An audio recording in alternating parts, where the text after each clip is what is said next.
Bollywood star Ranveer Singh నటించిన Dhurandhar franchise box office వద్ద సృష్టించిన సంచలనం ఇంకా కొనసాగుతూనే ఉంది.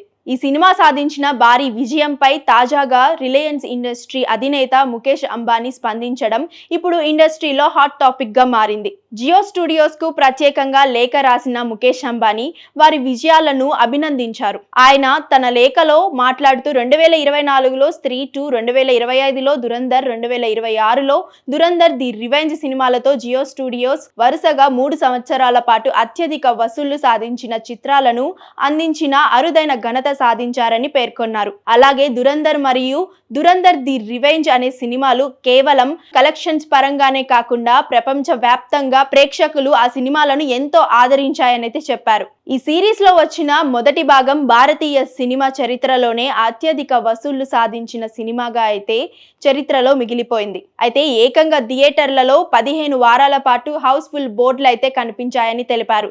ఇక భారీ అంచనాల మధ్య విడుదలైన రెండో భాగం మొదటి సినిమా రికార్డ్స్ ను సైతం కొల్లగొట్టిందని అయితే చెప్పారు.